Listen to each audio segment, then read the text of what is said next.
చిత్తూరు జిల్లా కుప్పంలో సీఎం చంద్రబాబు పర్యటిస్తున్నారు. ఇవాళ గ్రామ దేవత ప్రసన్న తిరుపతి గంగమ్మను దర్శించుకున్నారు. సతీ సమేతంగా ఈ కార్యక్రమానికి హాజరయ్యారు. గంగమ్మకు పట్టు వస్త్రాలు సమర్పించారు సీఎం చంద్రబాబు. ప్రస్తుతం ఆలయంలో పూజలు పూర్తయ్యాయి. కాసేపట్లోనే కడపల్లిలో ఉన్న తమ నివాసానికి వెళతారు. ఇక కాసేపు అక్కడ స్థానిక నేతలతో సమావేశం అవుతారు. సాయంత్రం చంద్రబాబు కుప్పం నుండి బెంగళూరు వెళతారు.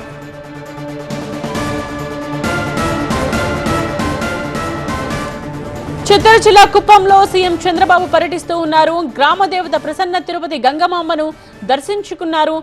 సో ఆలయ అర్చకులు అక్కడ ఆశీర్వచనాలు అందజేస్తున్న దృశ్యాల్ని మనం చూస్తూ ఉన్నాం. సతీ సమేతంగా ఈ పూజా కార్యక్రమంలో పాల్గొన్నారు సీఎం చంద్రబాబు. అక్కడ పట్టు వస్త్రాలు సమర్పించి ఆశీర్వచనాలు తీసుకుంటున్న దృశ్యాల్ని ప్రస్తుతం మనం చూస్తూ ఉన్నాం. ఆలయంలో ప్రస్తుతం పూజలు పూర్తయ్యాయి. కాసేపట్లోనే అక్కడ నుండి కడపల్లిలో ఉన్న తమ నివాసానికి వెళతారు సీఎం చంద్రబాబు. అక్కడ స్థానిక నేతలతో సమావేశం అవుతారు. ఇక ఆ తరువాత సాయంత్రం చంద్రబాబు కుప్పం నుండి బెంగళూరు వెళ్తారు.